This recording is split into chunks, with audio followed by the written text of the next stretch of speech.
भाषा बोलने वाले हंस को जानते हो? बोले नहीं जानते गुरुदेव। 25 तत्वों के घर को जानते हो? नहीं जानते गुरुदेव। पुंसली के पति को जानते हो? नहीं जानते गुरुदेव। नारद जी ने कहा तो फिर तो नहीं जानते हो तो तुम सृष्टि करने व्यर्थ है, तुम्हारा सृष्टि करना व्यर्थ। बच्चों ने कहा गुरुदेव आप ही बता दीजिए। तब नारद जी ने गूढ़ प्रश्न के उत्तर दिया। बोले बच्चों, दोनों ओर बहने वाली नदी का नाम है माया। क्या? जो सृष्टि भी कर रही है और संहार भी कर रही है। इधर से सृष्टि कर रही है, उधर से संहार कर रही है, दोनों ओर बह रही है। पुंसली के पति भगवान माधव है, माया के पति कौन है? माधव है, भगवान है। और बच्चों, एक बिल वाला जो रास्ता है वो मोक्ष है। यद्गत्वान निवर्तन्ते तद्धामा परम मम, जहाँ जाने की बात फिर लौट के आना नहीं पड़ता, ऐसा मोक्ष है। और जो विचित्र भाषा बोलने वाले हंस हैं, वो ये समस्त शास्त्र ही विचित्र भाषा बोलने वाले हंस हैं। इन शास्त्रों के बात साधारण मनुष्य समझ नहीं सकता। गुरुदेव 25 तत्वों का घर क्या है? बोले ये मनुष्य देह ही 25 तत्वों का घर है। क्या है? 25 तत्वों का घर है। इसमें क्या क्या है? 5 कर्मेंद्रिय, 5 ज्ञानेंद्रिय, 5 महाभूत, 5 तन्मात्राएं। कितनी हुई? 20 हो गए।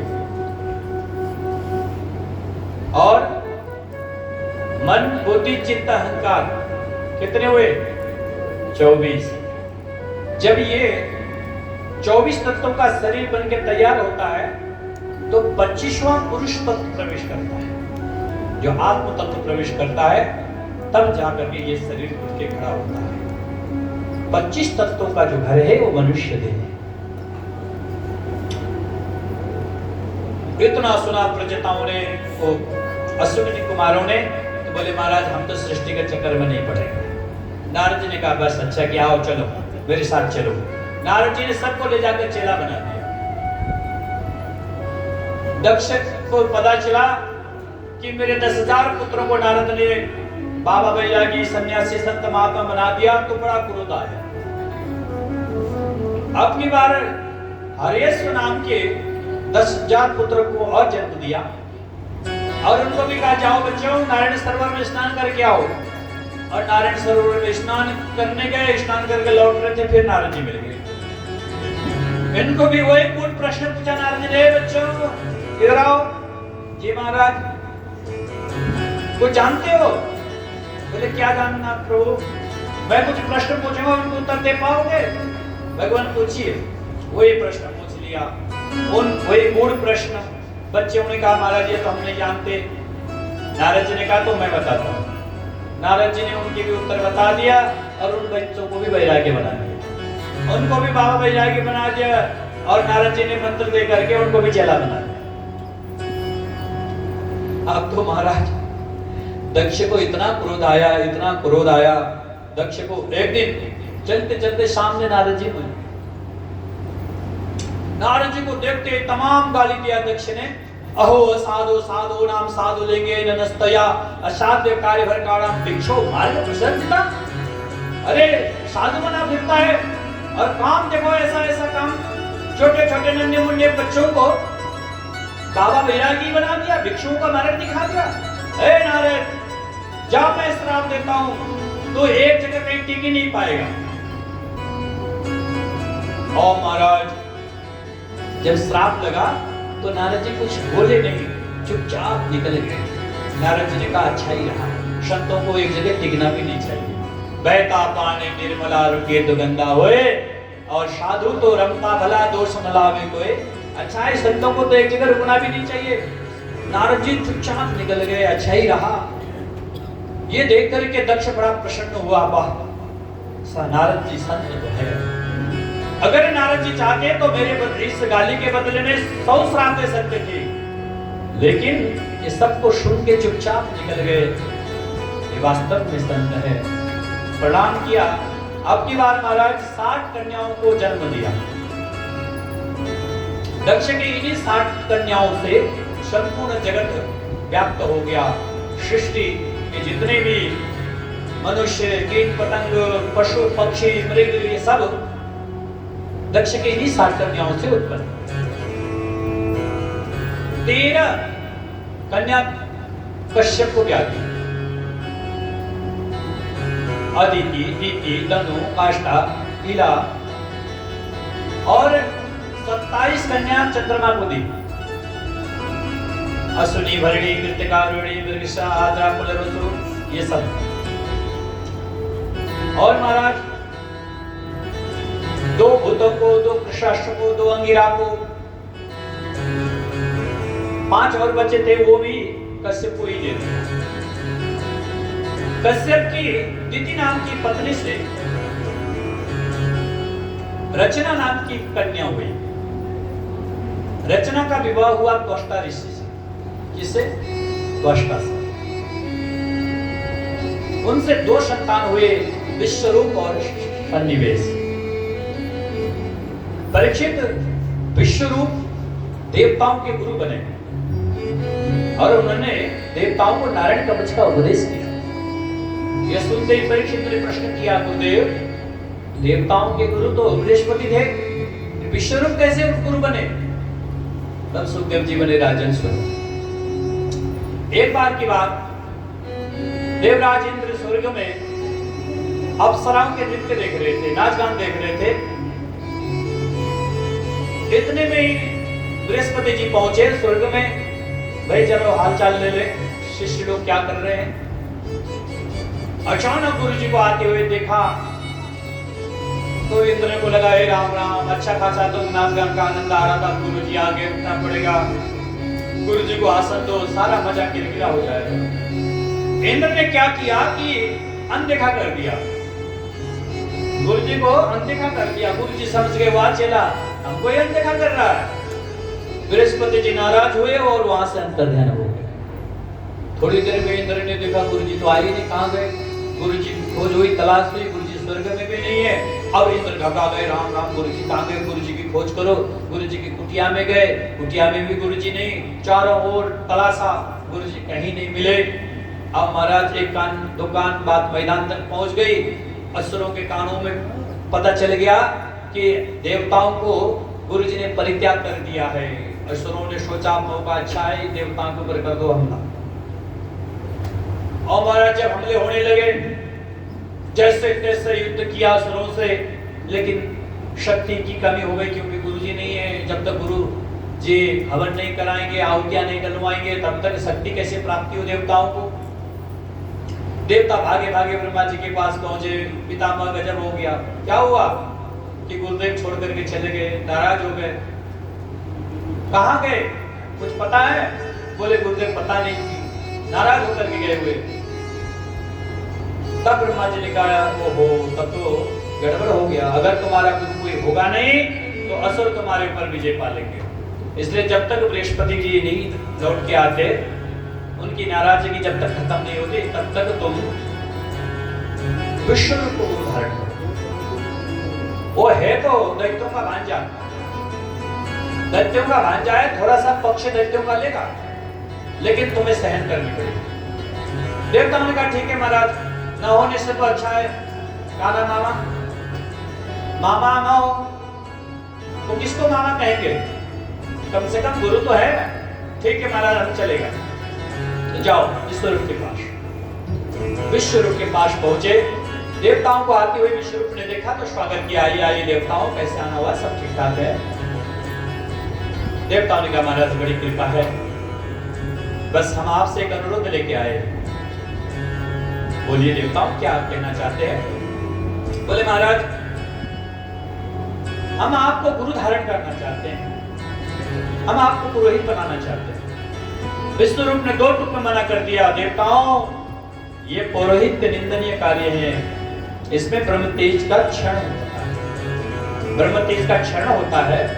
इसलिए ये दान का अन्न खाने से ब्रह्म तेज कमजोर पड़ जाता है। मैं पुरोहित नहीं। देवताओं ने कहा महाराज कृपा कर दीजिए, हमारे गुरुदेव नाराज हो गए, कृपया कुछ दिन के लिए बन जाइए।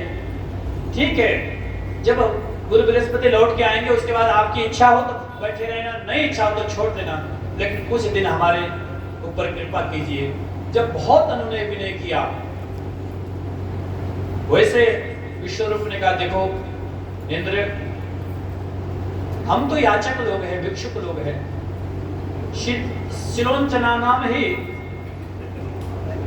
हम ब्राह्मणों का कर्म है शिलोंच वृत्ति, इससे जीविकोपार्जन करते हैं। इतने में ही हमारा जीवन ठीक ठाक चल जाता है, इतने में ही भगवान की उपासना हो जाती है, हमें ज्यादा आवश्यकता नहीं। शिला और उंच दो वृत्तियां हैं ब्राह्मणों के लिए, जो ब्रह्म विद्या का उपासना करने वाले हैं उन लोगों के लिए। शिला यानी जब खेत में धान कट जाता है, गेहूं कट जाता है, उसके बाद जो थोड़ा बचा हुआ रहता है उसको शिला कर लेना, एक एक दो दो करके जिस जो मिल जाए उसको ला करके घर में उसको ठीक ठाक करके फिर उसी की रोटी बना करके खा लेना। या उंच वृत्ति वो है जब व्यापारिक लोग जब धान गेहूं अनाज तौलने के बाद जब वो हटा ले, उसमें नीचे जितना गिर जाता है उतने को उठा करके लाना, ला करके उसी के द्वारा रोटी आदि बना करके पा लेना, उसको उच्च वृत्ति कहा है। ये दोनों वृत्ति बड़ी पवित्र वृत्ति है, इसमें किसी प्रकार का दोष नहीं, सारे दोषों से ये मुक्त है। विश्वरूप ने कहा हमारे लिए तो वही वृत्ति श्रेष्ठ है, लेकिन पौरोहित्य कर्म हम नहीं करना चाहते। बड़े अनुनय विनय किया तब जाकर के माने। तो विश्वरूप गुरु बनते ही इंद्र को सबसे पहले नारायण कवच का उपदेश दिया, नारायण कवच पहनाया। और महाराज नारायण कवच पहना करके ये कवच इतनी महिमाशाली है। एक बार कौशिक ऋषि ने इस कवच का धारण किया, अचानक उनका शरीर छूटा, संस्कार करने वाले कोई नहीं मिले, तो महाराज उसी रास्ते से एक चित्ररथ नाम का गंधर्व जा रहा था, तो वाह उल्टी मुख वो जो है वो नीचे गिर पड़ा। अब उल्टी मुख अचानक गिरा तो उसको लगा कि यहाँ तो कोई ऐसी चीजें है नहीं जो मुझे खींचने वाले हैं, ले अचानक कैसे मेरा विमान गिर गया। विमान तो ठीक है। तब बालखिल्य ऋषि वहां पर थे, उन्होंने कहा कि चित्ररथ, ये जिसने तुझे नीचे गिराया है ना, ये और कोई नहीं, ये कौशिक ऋषि की अस्थि है। ये नारायण कवच के प्रभाव से इतने चमत्कारी है, इन्होंने तुझे नीचे खींच लिया। अगर दोबारा से स्वस्थ हो जाना चाहता है, उसी रूप में जाना चाहता है, तो इन अस्थियों को ले जा करके गंगा में विसर्जित कर दे, तभी तेरी विमान यहाँ से आगे बढ़ेगी। चित्ररथ ने ले जा करके उन अस्थियों का विसर्जन किया, तब जाकर के चित्ररथ सामने वहां से ऊपर बढ़ा। तो ऐसा महिमाशाली है ये नारायण कवच। इंद्र को भी ये कवच पहनाया है। अब एक दिन हवन कर रहे थे विश्वरूप, सभी देवताओं को बैठा करके हवन कर रहे थे, और जब देवताओं के नाम आता तो जोर जोर से बोलते थे, ओम इंद्राय नमः स्वाहा, ओम चंद्राय नमः स्वाहा, ओम अग्नये नमः स्वाहा, ओम हिरण्यकशिपाय स्वाहा, ओम मरीचे नमः स्वाहा। जोर जोर से तो देवताओं के नाम ले रहे हैं, और धीरे धीरे से अपने मामाओं के भी नाम ले लेकर के आहुतियां डलवाने लगे, असुरों के नामों का आहुतियां डलवाने लगे। इंद्र को लगा कि गुरुजी कुछ गड़बड़ कर रहे हैं। इंद्र ने जरा कान लगा के सुना तो समझ गए, ओहो गुरुजी हमारे हाथों से हमारे शत्रुओं की आहुतियां डलवा रहे हो, ये तो अच्छी बात नहीं। तुरंत इंद्र खड़े हुए, मैंड से तलवार निकाला और उस तलवार से विश्वरूप के सर को छेदन कर दिया। 3 सिर थे, तीनों सिर काट दिए। एक सिर से अन्न खाते थे, एक सिर से सोम पीते थे, एक सिर से मदिरा पान करते थे, सोम रस का पान करते थे। तीनों सर काट दिया तो महाराज इंद्र को ब्रह्महत्या। अब आगे आगे इंद्र पीछे पीछे ब्रह्महत्या, भागते भागते बहुत दूर निकले, लेकिन ब्रह्महत्या ने पीछा नहीं छोड़ा। तो अंतिम में इतने परेशान हुए इंद्र इंद्र ने ब्रह्म हत्या को 4 भागों में विभक्त कर दिया, विभाजन कर दिया और 4 को ब्रह्म हत्या दिया। पृथ्वी ने ब्रह्म हत्या स्वीकार किया, उषर भूमि के रूप में ब्रह्म हत्या ही है। जल ने स्वीकार किया ब्रह्म हत्या के रूप में, जो है गाज आता है ना पानी में, जो गाज निकलता है वो ब्रह्म हत्या का प्रतीक है। वृक्षों ने ब्रह्म हत्या स्वीकार किया, जो गोद निकलती है वो ब्रह्म हत्या का प्रतीक है। और माताओं ने ब्रह्म हत्या स्वीकार किया, रजो के रूप में जो निकलता है वो ब्रह्म हत्या। चारों को इंद्र ने, चारों ने कहा इंद्र तुम्हारे ब्रह्म हत्या तो हमने स्वीकार कर लिया, हमें क्या मिलेगा? तो इंद्र ने चारों को वरदान दिया। वृक्षों को कहा जहां से कटोगे वहीं से दोबारा से उग जाओगे। देखिए, अगर मनुष्य के धड़ काट दिया जाए तो क्या वो उग सकता है? लेकिन वृक्ष जहां से काटोगे वहीं से उग जाएंगे। ये इंद्र की आशीर्वाद है। और जल को कहा तुम जिसमें मिल जाओगे उसी का रूप हो जाएगा। अब देखो जल का गुण, दूध में जाएगा तो दूध बन जाएगा, दही में जाएगा तो दही बन जाएगा, गंगा जल में जाएगा तो गंगा ही बन जाएगा, और मदिरा में जाएगा तो मदिरा बन जाएगा। जिसमें भी जाएगा वो उसी का रूप धारण कर लेगा। ये इंद्र ने आशीर्वाद। और पृथ्वी को कहा कि देवी जहां से भी तुम्हारा गड्ढा किया जाएगा, जो कोई भी तुम्हें गड्ढा करेगा तुम अपने आप भर जाओगे। अब आप पृथ्वी को गड्ढा करके छोड़ देना, कुछ साल के बाद वो गड्ढे धीरे धीरे धीरे धीरे अपने आप भर जाएंगे। ये और माताओं ने कहा हमें क्या मिलेगा? तो उनको शक्ति प्रदान किया कि आपके अंदर खूब धैर्य धारण करने की शक्ति मिलेगी। इस प्रकार से चारों को ब्रह्म हत्या भी दिया और साथ साथ में वरदान भी दे करके इंद्र ब्रह्म हत्या से मुक्त हुए। अब इधर त्वष्टा ऋषि को पता चला कि इंद्र ने मेरे बच्चों को, मेरे बेटे को मारा है, विश्वरूप को। अब इस इंद्र को मारने वाला बेटा पैदा करता हूं। महाराज पुत्रष्टि यज्ञ करने लगे और यज्ञ करते करते मंत्रों में कुछ त्रुटि हुई। पुत्र तो पैदा हुआ लेकिन बड़ा भयानक विशाल काया वृत्तासुर प्रकट हो गया।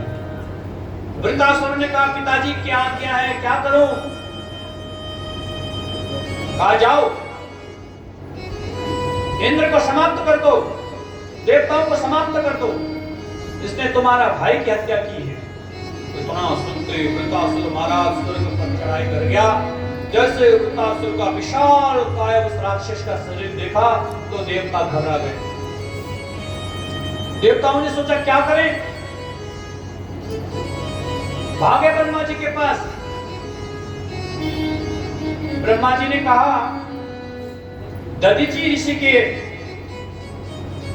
अस्थि से वस्त्र बनाओगे तो उसी वज्र से ये वृत्तासुर मरेगा, उससे दूसरा कोई उपाय नहीं। तो भागे देवता पहुंचे दधीचि ऋषि के पास जाकर अनुनय विनय किया, महाराज आप तो संत हैं, परोपकारी हैं, आपका जीवन परमार्थ के लिए हुआ है, आप जैसे संत चाहेंगे तो लोक कल्याण होगी।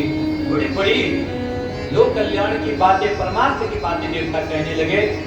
तो दधीचि ने कहा देवताओं आज बड़े परमार्थ की बात आप लोग कर रहे हो, क्या बात है, कैसे आए? मेरी कुटिया में आने का कारण? बोले महाराज और कुछ नहीं, बस वृत्तासुर राक्षस का अंत करना है। वो दैत्य केवल आपकी अस्थियों से ही मरेगा, तो हम आपकी अस्थि मांगने आए। सुनते दधीचि ने कहा अरे देवताओं तुम्हें शर्म नहीं आई? थोड़ा सा लज्जा है कि नहीं है? अरे किसी के शरीर इस प्रकार से मांगा जाता है? अपने स्वार्थ पूर्ति के लिए तुम मेरा शरीर मांगना चाहते हो? मनुष्य के लिए सबसे प्यारा है अपना शरीर, अपना शरीर से प्यारा दूसरा कोई वस्तु नहीं है। और तुम कह रहे हो कि मैं अपने शरीर से अस्थियां दे दूं? थोड़ी सी समझ है कि नहीं? तब इंद्र ने कहा महाराज अगर लेने वाला देने वाले के तकलीफ पर विचार करे तब तो कभी मांग नहीं सकता। अगर जिससे मांगा जा रहा है वो भी सामने वाले का दुख तकलीफ कष्ट को समझे तो महाराज वो देने वाला भी अपने आप मना नहीं करता। इतना सुना तो दधीचि प्रसन्न हो गए। दधीचि ने कहा वाह देवताओं मैं तुम्हारे मुख से परमार्थ की बातें सुनना चाहता था, उपदेश सुनना चाहता था, इसलिए मैंने मना किया था। ले जाओ इस शरीर को परोपकार के लिए। अगर मेरे शरीर से कोई संसार के कल्याण की कामना होती है, कल्याण के कार्य में ये मेरा शरीर आ सकता है, मेरे शरीर से शत्रुनाश हो सकते हैं, तो अवश्य तुम ले जाओ, जो कल्याण होता है।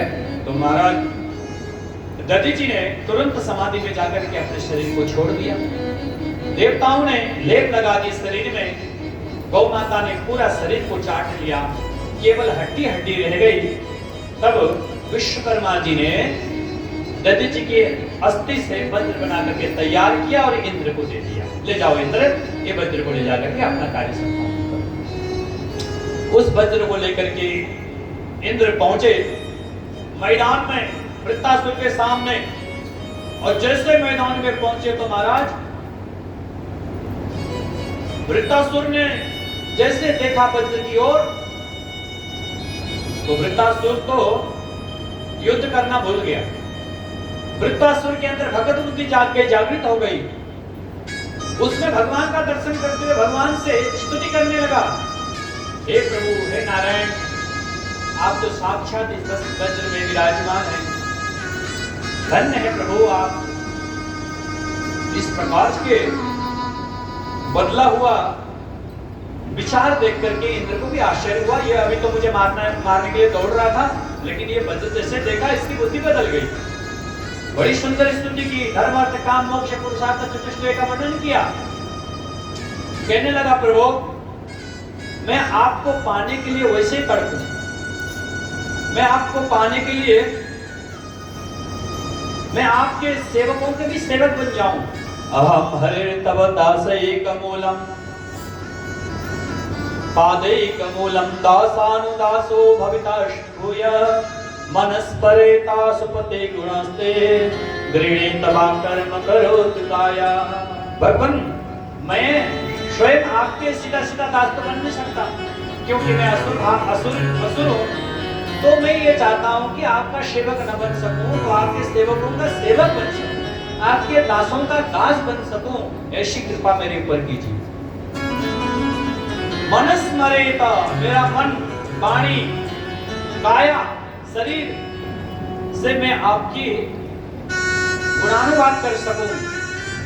गृणी तथा कर्म करोतु काया, और हमेशा मैं परमार्थ का कार्य करूं, ऐसी मेरे ऊपर कृपा कीजिए। क्या करूं?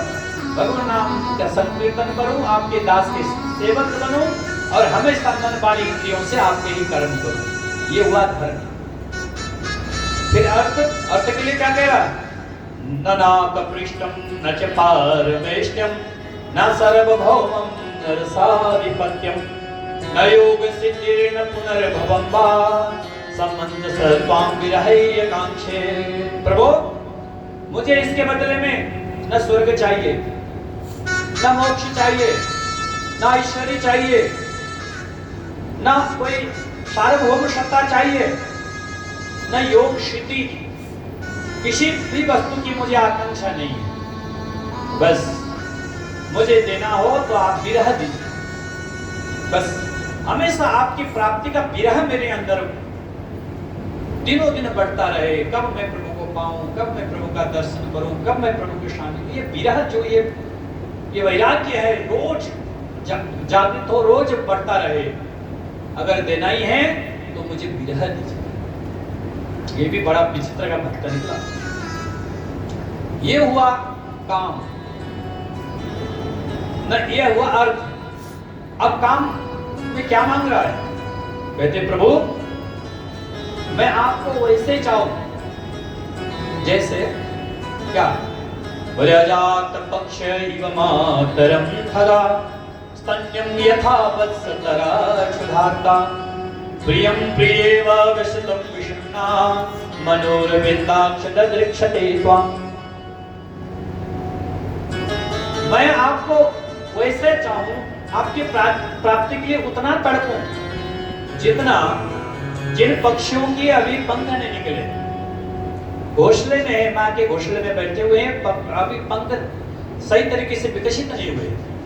तो जैसे ही माँ चारा लेने के लिए जाती है तो अपने आप को डर के, भय के कारण जहां जहां करते रहते हैं, कब मेरी माँ आएगी, कब मुझे बचाएगी, और कब ये भूख लगा है भोजन कराएगी। और जैसे माँ दूर से आती हुई आवाज दिखाई सुनाई देती है, तो घोंसलों में चह चह चह चह चढ़ के आवाज करते हैं। ऐसे ही मैं भी आपको पाने के लिए उन्हीं पक्षियों की तरह तड़पूं जिन पक्षियों का पंख नहीं आया। भगवान ने कहा ये तो स्वार्थ के लिए है, ये तो भय का भजन है। जब माँ आ जाएगी, भोजन करा देगी, तृप्ति हो जाएगी, भय समाप्त हो जाएगा, तो भूल जाएगा बच्चा। अच्छा प्रभु, तो दूसरा उदाहरण लीजिए। बोला स्तन्यम यथा वत्सतर क्षुधार्ता। जो बछड़े अभी अभी पैदा हुए, जो अभी अन्य बाहर की चीजें नहीं खाते, केवल माँ के दूध पीते हैं, जब गौ माता चरने के लिए जाते हैं, जब शाम को होता है, घर आने का समय होता है, तो बच्चे रमाते हैं, वाह वाह वाह करके माँ का इंतजार करते हैं, माँ को पुकारते हैं। और जैसे माँ करके उन बच्चों को दूध पिलाती है तो तृप्त हो जाते, प्रभु मैं भी ऐसे तृप्त हो जाऊं। भगवान ने कहा इसमें भी स्वार्थ।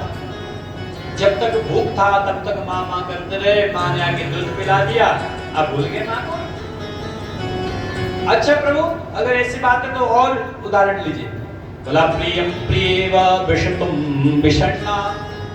प्रभु मैं वैसे ही तड़पूं जैसे एक पत्नी अपने पति के लिए तड़पती है, एक प्रेमिका एक प्रेमी के लिए तड़पती है, वैसे ही मैं भी तड़पूं। बोला हाँ, ये कुछ उदाहरण थे। एक कन्या का शादी हुआ, धीरे धीरे पति के साथ अत्यंत घनिष्ठ प्रेम हो गई, पति को बाहर जाना पड़ा। तो कहा देवी मैं कुछ दिन के बाद 10 दिन के बाद लौट के आऊंगा, थोड़ा काम है, तुम आराम से रहना।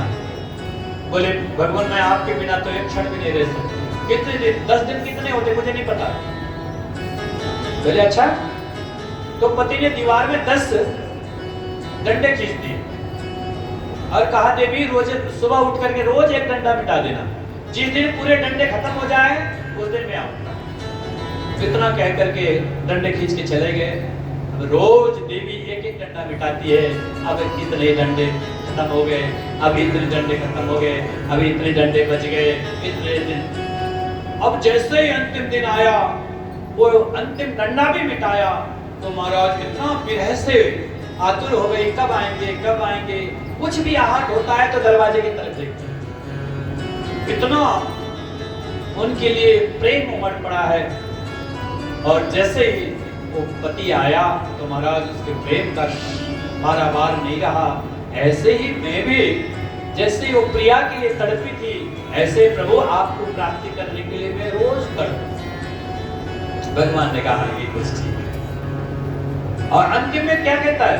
कहता ममोत्तम श्लोक जनेषु सख्यम संसार चक्रे भ्रमतस्व कर्मभि तन्माय आत्मा जगदारगे स्वासक्त चित्तस्य ननाथ भूयात्।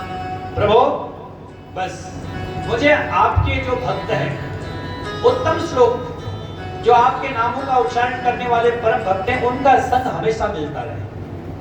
संसार चक्र से भ्रमण करता हूं मैं, किसी भी योनि में जाऊं, ये नहीं कहता मैं अच्छी योनि में जाऊंगा, मैं किसी भी योनि में जा सकता हूं। उन सभी योनियों में आपके जो भक्त हैं उनका सानिध्य मुझे मिले। बस मुझे कोई मोक्ष की कामना नहीं है, मुझे किसी बहुत बड़ी वस्तु की आकांक्षा नहीं है। बस आकांक्षा है तो आपके प्रियजनों के संग मुझे हमेशा मिलता रहे, वो संगत कभी छूटे ना। इस प्रकार से बड़ी सुंदर स्तुति की देवराज इंद्र तो गदगद हो गए। वाह, अरे अहो दानव सिद्धोसी ईदृशाम मतिरीदृशी। हे दानव, युद्ध के मैदान में भी तुम्हारी इस प्रकार की मति, धन्य हो तुम। अब जैसे इंद्र प्रशंसा कर रहे थे तो तुरंत इंद्र को आए, इंद्र सावधान, तैयार हो जाओ युद्ध के लिए। इंद्र ने कहा राम राम, अभी तो भगवान की भक्ति कर रहा था, अभी युद्ध के लिए तैयार हो गया। इंद्र भी तैयार हुए और महाराज जैसे ही आकर के एक मुष्टिका जोर से घुमाया और घुमा करके इंद्र के हाथी के ऊपर जैसे प्रहार किया तो महाराज हाथी ढुंढुनाता हुआ 20 हाथ पीछे चला गया और इंद्र के हाथ से वज्र भी नीचे गिर गया। इतना शक्तिशाली था वृत्तासुर। अब इंद्र को बड़ी शर्म आई। अब जो है अपने हाथों से अस्त्र गिर जाना एक योद्धा के लिए बहुत बड़ी बात हो जाती है। बड़े शर्मिंदा हुए इंद्र। तो वृत्तासुर ने कहा, इंद्र लज्जित ना हो, उठाओ वज्र उठाओ। और महाराज इंद्र ने जैसे जैसे वज्र उठाया और उठा करके अपने हाथी के ऊपर हाथ फेरा तो हाथी स्वस्थ हो गया। अब फिर युद्ध के लिए आगे बढ़े। जैसे जोर से प्रहार करने के लिए दोबारा से मुष्टिका उठा करके वृत्तासुर आया दौड़ते हुए। इंद्र ने अब की बार बड़ी चालाकी से बड़ी तेजी से अपने हाथ में वज्र लिया। वज्र से वृत्तासुर का एक हाथ काट दिया। दूसरे हाथ से प्रहार करने लगा, दूसरा हाथ काट दिया। दोनों हाथों से कटा हुआ वृत्तासुर बड़ा भयानक लगने लगा। ऐसा लगा कि ये खा जाएगा। और महाराज बड़ी जोर से तेजी से भागता हुआ एक मुंह को नीचे जमीन में धसाया, दूसरे मुंह को ऊपर आकाश में ले गया। बड़ी तेजी से आया।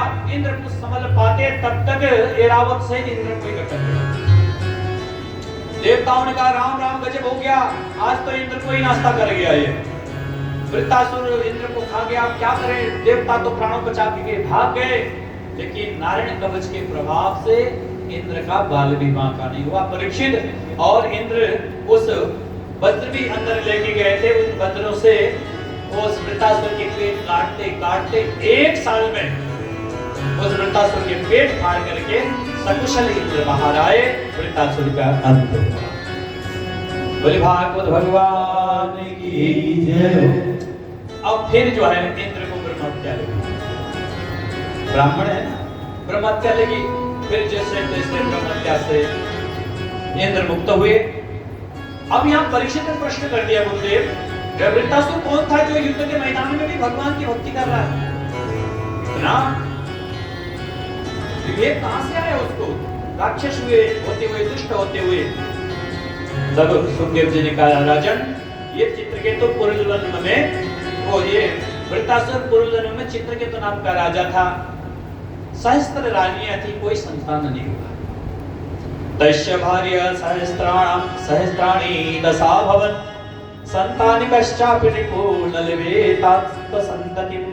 पुत्र न होने से अत्यंत दुखी था। एक दिन घूमते घामते अंगिरा जी और नारद जी चित्रकेतु के महल में पहुंचे। दोनों का भव्य स्वागत किया, अर्घपाद्य से पूजन किया।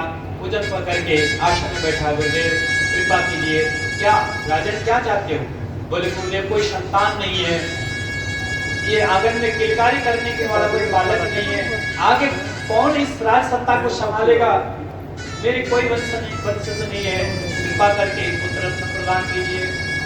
तो अंगिरा ने कहा, राजन एक जन्म की बात करते हो, 7 जन्म तक तुम्हारे लायक कोई संतान नहीं है, मैंने पढ़ लिया। चित्रकेतु ने कहा, महाराज अगर संतान नहीं देंगे तो मैं आपके चरणों में सर पटक पटक के मर जाऊंगा, मुझे संतान दीजिए। तब अंगिरा ने कहा कि राजन तुम्हें सुख और दुख देने वाला पुत्र होगा, चलेगा? चित्रकेतु तो गदगद हो गया, भगवान पुत्र होगा ना मेरा? बोले हाँ, वो सुख भी देगा दुख भी देगा। चित्रकेतु ने सोचा हो जाएगा तो देख लेंगे, कोई बात नहीं, प्रभु प्रदान कीजिए। एक फल लिया, फल अभिमंत्रित करके दिया और वो फल दे करके कहा, जाओ ये रानी को दे देना, रानी खा लेगी तो संतान हो जाएगा। और उस फल ले जाकर के रानी प्रतिनिधि को दी, सबसे बड़ी रानी को। फल पाने के बाद महाराज दैवी योग से भगवान की कृपा से संतान हो गया। और तो महाराज राजा इतने प्रसन्न हुए कि इतने सालों में मेरा संतान नहीं हुआ, धन्य हूं मैं, इन संतों की कृपा से मुझे संतान हो गया। राजा बड़े प्रसन्न है। धीरे धीरे समय बीता, बच्चा थोड़ा बड़ा हुआ। अब अन्य रानियों ने देखा कि राजा की लगाव ज्यादा तीव्र वृद्धि में है, क्योंकि बालक के कारण उन्हीं के पास आना, उन्हीं के पास जाना, उन्हीं से बातचीत करना। अन्य रानियों को जलन हुआ। अन्य रानियों ने क्या किया, आपस से बैठकर के विचार करने लगी, बहना देखो कल तक तो हमारे पास कितने आते थे, कितने बातें करते थे, अब तो आना ही छोड़ दिया इन्होंने। इन सब का जड़ ये बालक है, ये बालक को ही रास्ते से हटा देंगे तो राजा पुनः हमारे को आएंगे। ऐसा सोच करके उन रानियों ने महाराज छुपा करके जहर दे दिया बालक को, और वहाँ जहर पीते ही बालक सोता ही रह गया, बालक मर गया। इतना सुना तो राजा चित्रकेतु अत्यंत दुखी हुआ, इतना परेशान हुआ कि बालक को संस्कार करने को तैयार नहीं हुआ। बोला ये क्या हो गया मेरे साथ, बड़े मुश्किल से तो भगवान अंगिरा और नारद जी की कृपा से संतान हुआ, उसमें भी ग्रहण लग गया। हे भगवान, मेरे कौन से जन्म के पापों का मुझे फल देने हैं, हे प्रभु इसको कोई तो आओ, कोई तो जीवित करो। रात सांझ हो गया, संध्या हो गया, लेकिन बच्चे का संस्कार नहीं होने दे। अचानक नारद जी और चित्रकेतु उसी रास्ते से जा रहे थे, उन्होंने नीचे उतर के देखा क्या हो रहा है, चित्रकेतु के महल में कुछ आवाज आ रही, चलो चल के देख। जैसे ऋषि आए तो देखा महाराज पुत्र मरा पड़ा है, पुत्र के वियोग में राजा रानी बेहोश पड़े हैं। जैसे ही पता चला अंगिरा और नारद आए हैं तो चित्रकेतु पहुंच गया प्रणाम करने, गुरुदेव जी क्या हो गया मेरे साथ। तो अंगिरा ने कहा राजन, हमने पहले कहा था सुख और दुख देने वाला पुत्र होगा, आपने कहा ठीक चलेगा। भाई ये पुत्र रूप में आया, पैदा हुआ तो आपको बड़ी प्रसन्नता हुई, अब ये बच्चा जा रहा है तो आपको दुख हो रहा है। राजन, आपके प्रारब्ध में कोई संतान नहीं था, फिर भी हमने आपके ऊपर कृपा की, अब आप क्यों चिंता करते हो, आप ज्यादा परेशान मत हो, इस पुत्र के लिए इतना मोह मत करो, मोह त्याग दो। ये संबंध नित्य संबंध नहीं है, ये शाश्वत संबंध नहीं है, ये संबंध ये तो क्षणिक संबंध है। आप शाश्वत संबंध जोड़ने की बात करो, परमात्मा की भजन करो, भगवान की भजन करो, छोड़ो इनकी चिंता न करो। लेकिन माने नहीं गुरुदेव, मैं अपने पुत्र के बिना कैसे रह सकता हूँ, कृपया मुझे पुत्र प्रदान कीजिए। नारद जी ने कहा अंगिरा जी आप बैठे, मैं समझाता हूँ। नारद जी आगे बढ़े, हाँ बोलो चित्रकेतु क्या चाहते हो, भगवान मेरे पुत्र जीवित कर दीजिए। नारद जी ने कहा हो जाएगा, पहले ये रोना धोना बंद करो, ये रोना धोना बंद करो, तुम्हारा पुत्र जीवित हो जाएगा। और जैसे ही नारद जी ने कहा तो स्वस्थ हुआ चित्रकेतु। नारद जी ने आह्वान किया, जीवात्मन पश्य भद्रं ते मातरं पितरं च ते सुहृदो बांधवा सप्ता शुचतोत्कृतया भजम। जीवात्मा मेरी बात सुनो, प्रकट हो जाओ, आओ इस देह में प्रवेश करो, देखो तुम्हारे लिए तुम्हारे माता पिता कितना चिंतित कर रहे हैं, कितने रो रहे बिलख रहे हैं, इनकी चिंता दूर करो, आओ। जीवात्मा प्रकट हो, जीवात्मा को देखते ही भागा चित्रकेतु जाकर के गले लगाया, बेटा बेटा बेटा करके। जीवात्मा ने कहा आप कौन है? चित्रकेतु ने कहा बेटा मैं तेरे पिता हूं, मुझे नहीं पहचाना, देख तेरे लिए हम कितने रो रहे हैं, कितने परेशान हो रहे हैं, बेटा मैं तेरा पिता हूं। तो जीवात्मा ने कहा कौन से जन्म के? कस्मिन् जन्ममयि मह्यं पितरो मातरो भवान कर्मवीर ब्राह्म्यमाणस्य देवतिर्येषु। आप कौन से जन्म के माता पिता जरा बताओ। मैं तो कर्मों में भ्रमण करते हुए कभी मनुष्य बना, कभी पशु बना, कभी पक्षी बना, अनेक जन्म लिए मैंने, मेरे कौन से जन्म के माता पिता? तो चित्रकेतु ने कहा तुम्हारा 10-20 जन्म थोड़े हुआ है, हम इसी जन्म के माता पिता हैं। जीवात्मा ने कहा महाराज अब तक तो मैं सैकड़ों जन्म ले चुका हूं, जिस योनि में गया वहां मेरे माता पिता बने, कभी शुकर कुकर जीव पशु पक्षी वनस्पति न जाने कितनी योनियों में मैं चला गया, जहां जहां गया वहां मेरे माता पिता बने। अब बताओ आप कौन से जन्म के माता पिता हो, कितने नंबर के माता पिता हो? नारद जी कह रहे हैं चित्रकेतु उत्तर दो, ये कुछ पूछ रहे हैं उत्तर दो। चित्रकेतु ने कहा नारद जी अब क्या उत्तर देना, क्या रह गया? जिसके लिए बिलख बिलख कर हम रो रहे हैं, परेशान हो रहे हैं, वो हमसे पूछता है कि कौन से जन्म के माता पिता हो? नहीं चाहिए ऐसा क्षणिक संबंध, भेज दीजिए जहां से आए।